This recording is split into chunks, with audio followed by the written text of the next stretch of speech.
La force de la légende, c'est de transformer des lieux simples ou hideux en des endroits touristiques.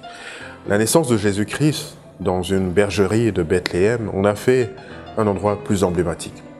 Cette dernière est devenue exceptionnelle à cause de la valeur ajoutée d'une naissance aussi spéciale qu'atypique.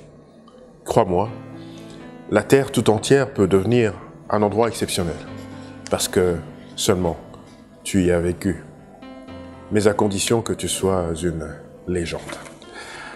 Légende, voilà un mot qu'on entend souvent, qu'on emploie beaucoup, parfois à tort et à travers, mais qui reste en majorité lorsqu'il est employé rattaché à un récit merveilleux, s'il ne ramène pas à des faits historiques transformés par l'imagination populaire ou par l'invention poétique. Un auteur contemporain a choisi d'utiliser ce mot pour en faire un jeu de mots et le titre de son livre. Chers abonnés des Plumes Conscientes, je vous présente le livre intitulé « Bâtir sa propre légende n'est pas une légende ». Livre écrit par Eugène Candelo, publié aux éditions Capossible en 2020. Le livre est préfacé par l'apôtre Roland Dallot, visionnaire des églises Philadelphie à travers le monde, et de Dallot Ministries.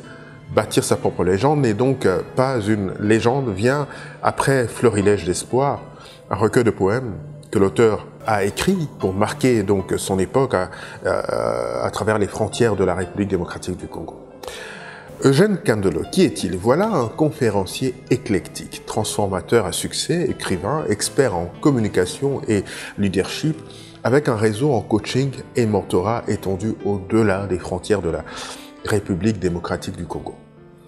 Eugène Candelo est également un chrétien consacré, mais aussi passionné du leadership transformationnel. Il est toujours présent comme orateur dans des grandes conférences sur le leadership. Il est également l'initiateur des éditions Cas possible. Bâtir sa propre légende n'est pas une légende, et le premier livre qu'il consacre totalement au développement personnel, créneau de son approche de leadership en tant que coach de vie. Ce livre de 233 pages entend motiver, booster, recadrer et surtout activer l'audace des lecteurs de réaliser leur destinée sans complexe. Eugène Candelo nous convie à travers sa plume à ne jamais nous lasser de renouveler notre envie de réussir. Car, dit-il, le contentement n'est pas l'acceptation d'une fatalité dans une vie de médiocrité, mais la patience de vivre le moment présent tout en travaillant avec espérance pour la gloire à venir. Ce qu'il y a d'intéressant dans l'approche de Eugène Candelo, c'est que la réussite qu'il enseigne n'est pas présentée comme un objectif à atteindre à tout prix et de manière égoïste. La vie, dit-il, n'a de sens que dans la plus-value que l'on apporte dans la vie des autres. Et c'est cette dernière qui détermine notre valeur marchande et par conséquent la portée et l'efficacité de l'impact de notre légende dans le temps et dans l'espace. C'est pourquoi d'ailleurs Eugène Candelo nous invite à nous remettre constamment en cause à chaque pas de l'escalier. Car, dit-il, le bonheur est à la fois un état concret et un idéal continu. Mais un livre qui parle de légende serait-il consistant sans comporter d'exemples? Ce livre est ponctué par des personnes citées. C'est une façon pour l'auteur non seulement de stimuler la culture générale du lecteur, mais aussi de fixer les entités étudiables selon une démarche scientifique qui est nécessaire dans une étude de sciences sociales, particulièrement le leadership dans ses approches de développement personnel, social et professionnel.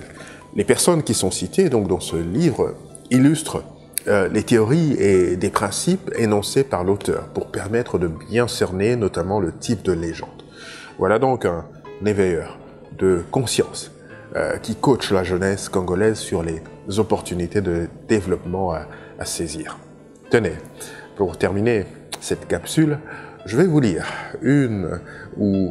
un ou deux extraits qui relatent en partie la pensée de l'auteur.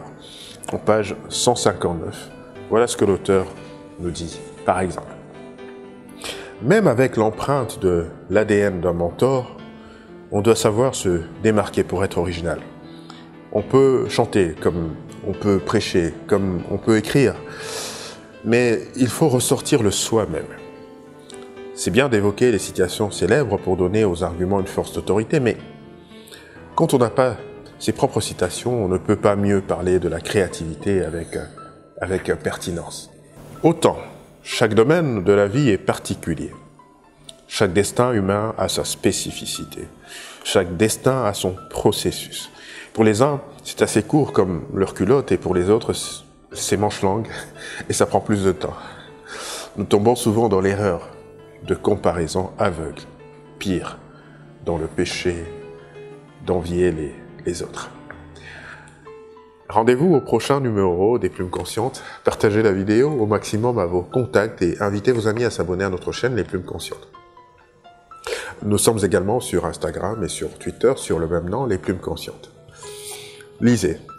Lisez encore et lisez toujours. La lecture est un régal pour l'âme et un délice pour l'esprit. Elle participe à notre accomplissement en tant qu'individu, mais aussi en tant que société. Au revoir.